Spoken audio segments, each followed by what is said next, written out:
بسم اللہ الرحمن الرحیم۔ ہماری آج کی ویڈیو کا عنوان ہے ترک رفع الیدین پر صحیح اور مستند دلائل۔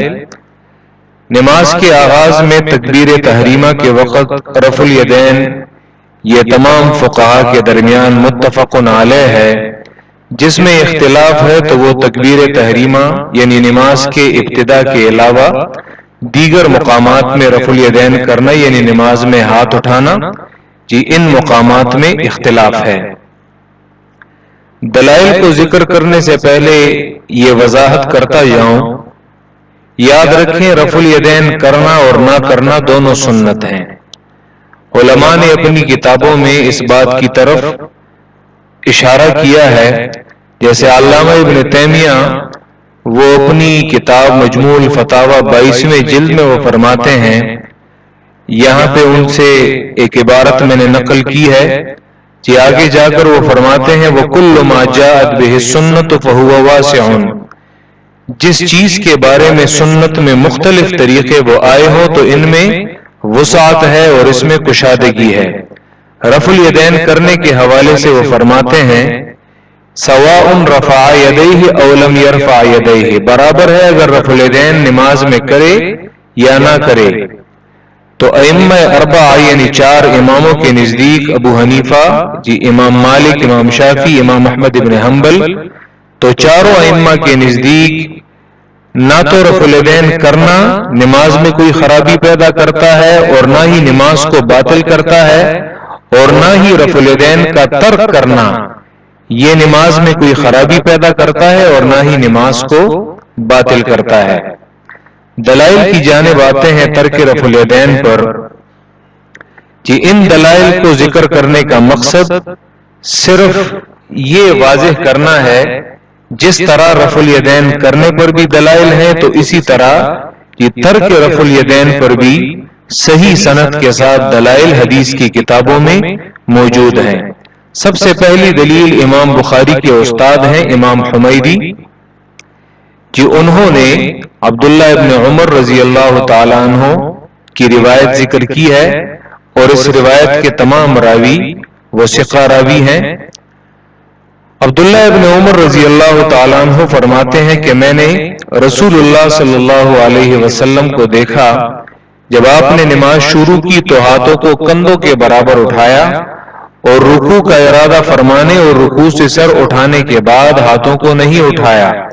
اور نہ ہی دونوں سجدوں کے درمیان ہاتھوں کو اٹھایا ہے۔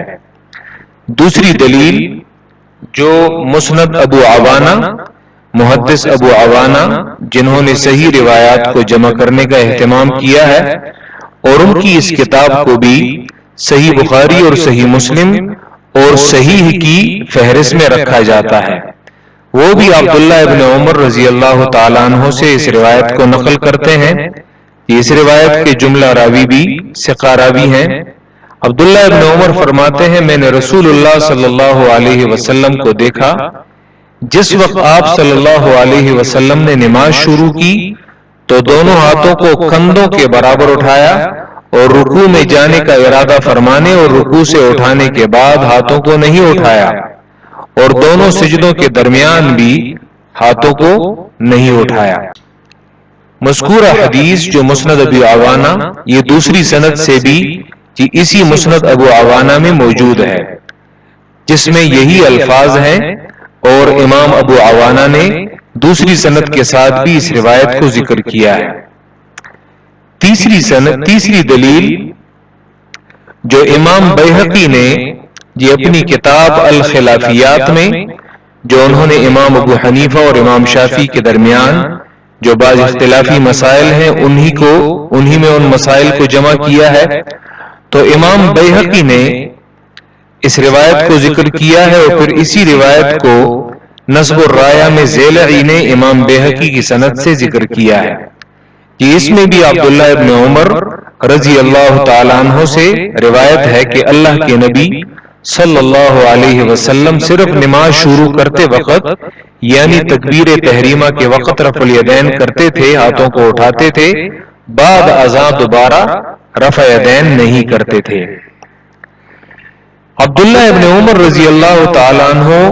یہ مرکزی راوی ہیں رفع الیدین کرنے والی روایات کے بھی، اور جن روایات میں ترک رفع الیدین بھی آتا ہے. کہ اب دونوں قسم کی روایات عبداللہ ابن عمر جو اس حدیث کے مرکزی راوی ہیں ان سے مروی ہیں. خود عبداللہ ابن عمر رضی اللہ تعالیٰ عنہ کا اپنا عمل اس سلسلے میں کیا ہے کہ ان کا اپنا عمل حدیث کی کتابوں میں صحیح سند کے ساتھ موجود ہے. جیسے امام بخاری کے استاد ابو بکر ابن ابی شیبہ وہ روایت کرتے ہیں حضرت مجاہد جو عبداللہ ابن عمر رضی اللہ تعالیٰ عنہ کے شاگرد رشید ہیں، مجاہد تابعی کہ تو امام مجاہد تابعی فرماتے ہیں میں نے عبداللہ ابن عمر رضی اللہ عنہ کو سوائے ابتدائی نماز کے، سوائے تکبیر تحریمہ کے وقت جو اس کے علاوہ رفع یدین کرتے ہوئے نہیں دیکھا. محدثین کے ہاں یہ مشہور قاعدہ ہے جس کو ابن حجر اسقلانی اور ان کے علاوہ دیگر علماء محدثین نے ذکر کیا ہے کہ ان الراوی اعلم بما روا، راوی اپنی روایت کو دوسروں کی بنسبت خوب جانتا ہے. بالخصوص صحابی جب اپنی روایت کردہ حدیث کے خلاف خود عمل کرے تو یاد رکھیں یا تو اس صورت میں تطبیق کی صورت اختیار کی جائے گی یا نسخ کا قول کیا جائے گا. ابن حجر اسقلانی نے اس قاعدے کو ذکر کیا ہے جب راوی اپنی روایت کردہ حدیث کے خلاف عمل کرے تو یہ اس بات کی دلیل ہے کہ اس کے نزدیک وہ جو روایت بیان کر رہا ہے وہ روایت کمزور ہے، ورنہ کیوں وہ اس کے برعکس عمل کرتا. اور یہ بات اہل اصول کے محققین نے اس قاعدے کو صحابہ کے ساتھ خاص کیا ہے، نہ کہ صحابہ کے علاوہ سند کے دیگر راویوں کے ساتھ. تو عبداللہ ابن عمر رضی اللہ تعالیٰ عنہ ان کا اپنا عمل خود رفع یدین نہ کرنا تھا.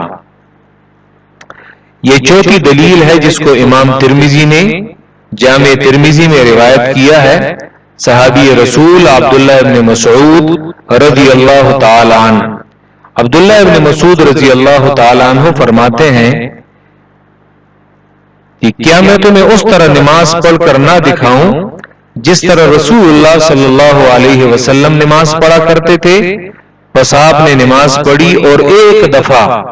یعنی تکبیر تحریمہ اور نماز کے شروع میں انہوں نے رفع یدین کیا، اور ایک دفعہ کے علاوہ انہوں نے باقی نماز میں رفع یدین یہ نہیں کیا. اس روایت کی سند صحیح مسلم کی شرط پر ہے. وجہ یہ ہے کہ اس روایت کے جملہ راوی یعنی وکی، سفیان ثوری، عبد الرحمن ابن اسود اور علقمہ صحیحین، صحیح بخاری اور صحیح مسلم کے راوی ہیں، سوائے حناد اور عاصم ابن کلیب کے جو صحیح مسلم کے راوی ہیں. یعنی اس سند کے تمام راوی صحیح مسلم کے راوی تو ہیں سوائے ان دو راویوں کے جو صحیح بخاری کے نہیں ہیں. تو اسی لیے یہ روایت صحیح مسلم کی شرط پر ہے کیونکہ صحیح مسلم کے تمام روایت اس کی سند میں موجود ہیں. یہ پانچویں دلیل بھی اسی عبداللہ ابن مسعود رضی اللہ تعالی عنہ سے ہے جو امام نسائی نے روایت کی ہے. اور بعض لوگ کہتے ہیں جامع ترمذی کی اس روایت کے حوالے سے جو امام ترمذی نے حدیث نمبر 256 کے تحت عبداللہ ابن مبارک کا قول ذکر کیا ہے کہ ان کے نزدیک عبداللہ ابن مسعود رضی اللہ تعالیٰ عنہ کی حدیث ثابت نہیں ہے. تو اگر عبداللہ ابن مسعود رضی اللہ تعالیٰ عنہ کی حدیث ثابت نہ ہوتی تو یہاں پہ سنن نسائی میں اس سند میں عبداللہ ابن مبارک کا نام نہ ہوتا، حالانکہ اسی روایت میں اسی سند میں عبداللہ ابن مبارک کا نام بھی آتا ہے اور اسی عبداللہ ابن مسعود رضی اللہ تعالیٰ عنہ کی روایت کو وہ خود روایت کر رہے ہیں. تو امام نسائی نے عبداللہ ابن مسعود رضی اللہ تعالیٰ عنہ کی روایت کو ذکر کیا ہے. عبداللہ ابن مسعود رضی اللہ عنہ نے فرمایا کیا میں تمہیں رسول اللہ صلی اللہ علیہ وسلم کی نماز کی خبر نہ دوں؟ راوی عبداللہ ابن مسعود کے جو شاگرد ہیں علقمہ وہ کہتے ہیں پس آپ کھڑے ہوئے اور ہاتھوں کو اول مرتبہ یعنی تکبیر تحریمہ کے وقت اٹھایا اور پھر باقی ماندہ نماز میں اس کا اعادہ یہ نہیں کیا. علامہ البانی نے اس حدیث پر صحیح کا حکم لگایا ہے اور اس حدیث کی